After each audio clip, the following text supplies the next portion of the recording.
In this calm street in the middle of the city of Goiania is an empty lot that will never have anything built on it. Want to know why? Only 3 hours away from Brasilia, the capital of Brazil, something terrible happened, and the people and the city are still being affected because of it.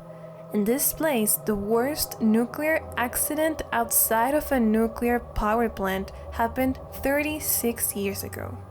This is the story of the ghost blue powder. Hi, my name is Natalie and I cover cases from Latin America ranging from true crime, urban legends, cryptids, internet mysteries, rabbit holes, and more. Like and comment for support and enjoy the video.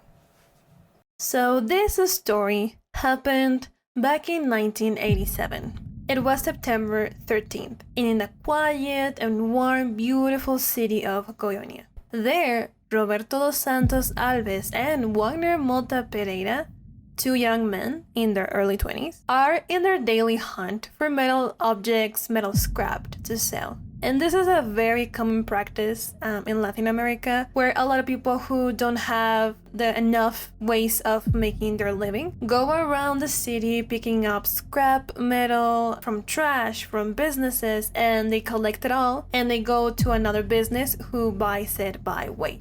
And then that metal, that scrap metal, is used to be recycled. And so they heard the story of this abandoned clinic that left everything intact inside, like furniture, machines, and all kinds of valuable things. So they decided to go. And this clinic, this abandoned building, was only like 2 blocks away from Roberto's house.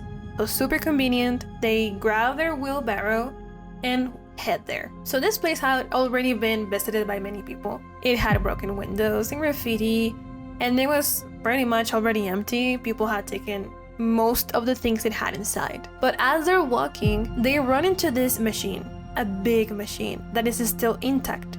So they immediately start taking it apart. And as they're doing it, they take out this big container that is super heavy. It is 120 kilograms or 265 pounds, super heavy, and they assume that that part has to be the most valuable of the machine. They find a way to put it in the wheelbarrow and they go back to Roberto's house. And there they start trying to take it apart with hammers and screwdrivers, just hitting it, finding a way to crack it open.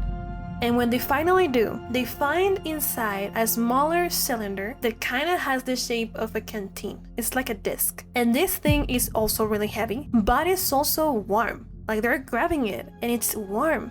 They notice that it has like a small window, like a little glass window, and they start trying to crack it open. And they do manage to crack it a little bit, but they just decide to leave it there. And the next day, they both start to feel strange. Like they both start to feel nauseous and sick, but they think it's because of something they ate, right? Like food poisoning, ate something funny. On September 15, Wagner goes to the hospital because he has nausea, he has diarrhea, he has a swollen hand.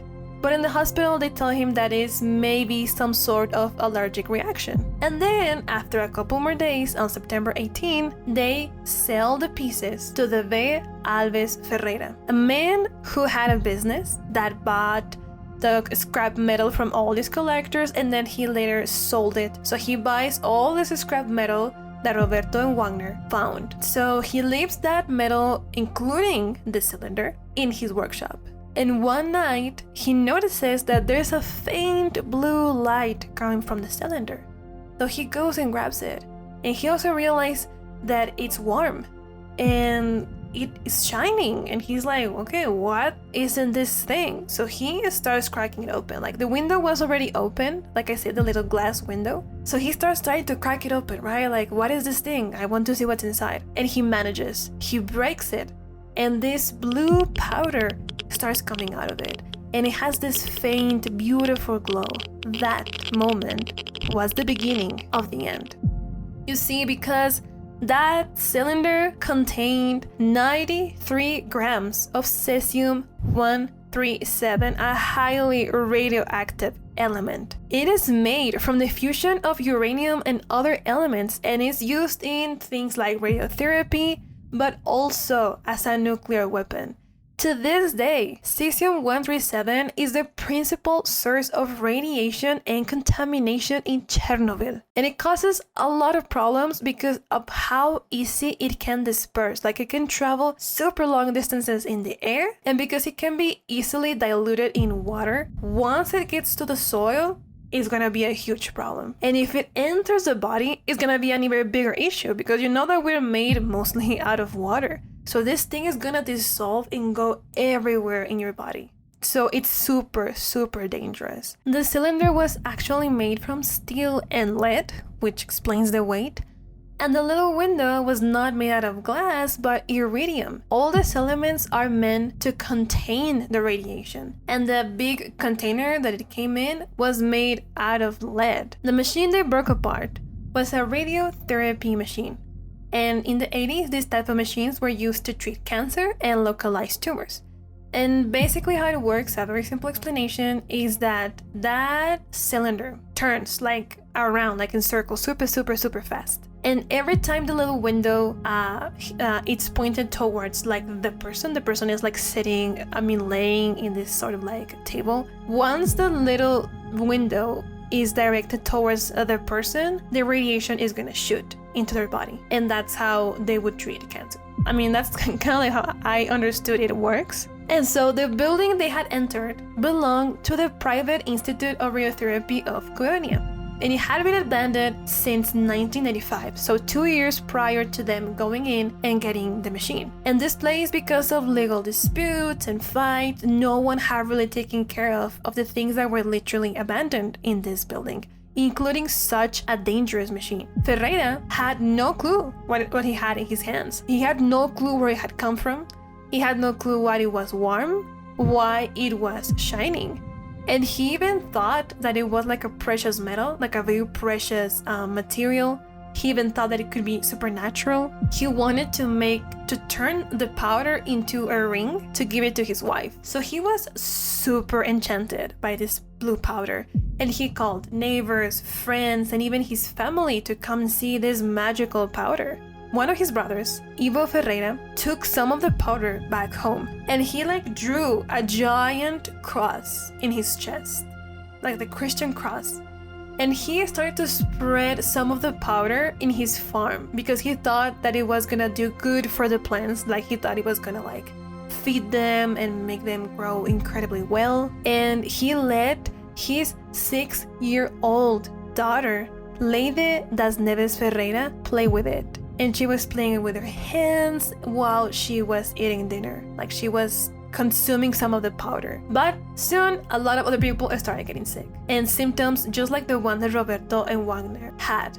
Diarrhea, vomit, nausea, fever, even hair loss. Later, the little girl, her mouth started to turn like purple, like swollen and purple. But the first person that suspected that all this disease, all these problems, all these health issues had something to do with that blue powder was Ferreira's wife, Maria Gabriela. So she took the cylinder with the powder still inside and she put it inside a plastic bag. And she rode the bus, the public bus, with this capsule that was radiating and contaminating everyone around her. And she took it to the health administration building that was also a hospital. And she took it there to tell them listen, I think this thing is causing all these health issues, all these problems. But the people at the hospital didn't know what it was, but they assumed it was dangerous. So they just put it on a chair away from everyone and they left it there. 2 weeks passed since the contamination happened, so since the capsule was opened. And the hospital are starting to suspect that all these people were suffering from radiation poisoning. And they suspect that cylinder, right? So they called a physicist called Walter Mendes to examine the object. So he takes a radiation detector from a federal agency and goes to the hospital. And 80 meters away from it, his detector goes crazy. And he thinks that, oh, okay, this little item is broken. It doesn't work. So he turns around, goes all the way back to the agency, grabs another detector and goes back to the hospital. And at the 80-meter mark, it also starts going crazy. So he thinks they are either both broken and don't work, or we are in an area with a really high level of radiation. So he gets to the hospital and he sees a firefighter walking out of the building with the little container, like with the thing that they had told him about. So he asks, what are you gonna do with it? And the firefighter says, I'm gonna throw this thing to the river. And Walter begged him. He said, for the love of God, don't do that. So he immediately tells everyone to evacuate the clinic, to evacuate the hospital, and he starts asking, where did this thing come from? So the people tell him about Gabriela, and so he goes back to Ferreira's workshop, the man who opened this capsule and started playing with the powder. And the detector, the radiation detector, also goes crazy. So he alerts the government immediately. So buses from the police, from the public transportation are being covered in plastic, and they are transporting all possible victims to an empty football stadium. So every single person that could have had contact with this powder is being taken to this stadium, and it was thousands of people, and they were all being examined. Many of them were allowed to leave. They just gave them like a bath with water and vinegar, but others were sent to temporary locations or even to hospitals. And in total, they examined around 110,000 people. And from those, 249 had dangerous levels of radiation, so they had to stay. So all of these cases had to stay in these temporary shelters. And they stayed around 3 months while they were being treated. And they had to bathe with water, vinegar, and use only coconut soap. They also had to change their clothes every 30 minutes. They had to take pills of Persian blue. And it is a blue pigment produced by oxidation of ferrocyanide salts. So basically, this thing helps because it bonds with cesium really well. So it absorbs, it connects to the cesium that's in the body, and it makes it easier for the body to excrete, to get rid of those toxins. These people had to be isolated, quarantined for 3 months. They were not allowed to watch TV, to communicate to anyone outside of these shelters. And Ferreira's shop and many houses around it were demolished. And all objects that were in those houses, including cars, furniture, plants, trees, and even animals, but most of them already died, were treated as nuclear waste, so the families could not keep anything. And the first lethal victim was Leide, Ferreira's nephew. And soon, his wife, Maria Gabriela, also died. And this was to radiation sickness, both of them. Later, 2 more workers died that were involved in the demolition. If you look at the official numbers of people who died because of this radiation accident, it's gonna say only like 4 or 5.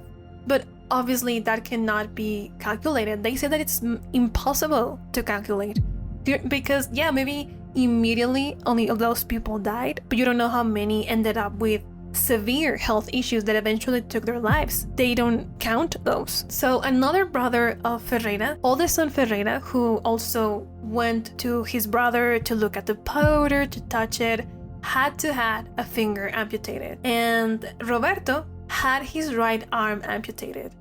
And Wagner suffered permanent damage to his hands. And many others suffered with a lot of the consequences. Ivo, Leide's father, and the one who drew the cross on his chest, had no symptoms. And that's something that scares me a lot about radiation, because you can have 2 people subjected to the same amount of radiation, and one of them has the most horrible death ever, and the other one just cannot have children anymore, and that's the only consequence. Radiation, it's so strange and so terrifying. It literally attacks your DNA. The damage it does, it's so small that it destroys your DNA. It makes that your body cannot heal. Your body cannot repair any sort of damage. And when it tries, it just keeps destroying itself more. It's something absolutely horrendous, horrible. So when Leide and Gabriela died, their bodies were being taken to the cemetery, right? But the people of the city started throwing rocks and bricks to stop the bodies from being buried there. They were afraid that the bodies were going to contaminate the whole cemetery. So the bodies were taken back, and they were decontaminated, and the government created this like heavy lead coffins, right, to stop the radiation. But this just made people even more paranoid and more crazy because they thought that it was like a confirmation, like, yeah, these things are super radioactive and they're gonna contaminate everything. And the rumors of the cemetery being contaminated extended to the city. Like, people were scared the whole city was contaminated. And then it was a fear of every product that came from the city, from Goiania, was contaminated. And the rest of the country would not accept anything coming from out of fear, right? Misinformation caused discrimination. That even to this day, like, it's been like 36 years since this happened, and there's people who are still dealing with discrimination because people still think they are radioactive and they still are contaminated. And the government of Brazil eventually started to give them economic help, but it's so low. It's not even enough to reach Brazil's minimum wage. In 1994, the very Alves Ferreira took his own life. Due to depression and the guilt of what had happened, he blamed himself for everything that happened. A year later, in 1996, 5 people that were connected to the abandonment of the machine and the building were sentenced to 3 years and 2 months in jail. But later, it was reduced to only community service. 5 people, guilty of causing a radioactive accident, had to do only community service. Alderson Ferreira founded in December of 1997 the Association of Victims of Cesium-137. Nowadays, he lives 200 kilometers away from the city and dedicates his life to raise awareness of the accident and tries to help the victims. The accident of Goiania is classified on level 5, in a scale where Chernóbyl and Fukushima are at level 7, the maximum. And now, you know what happened in this calm street, and why this lot is empty. And now you know that it belonged to a man named Alves Ferreira a long time ago.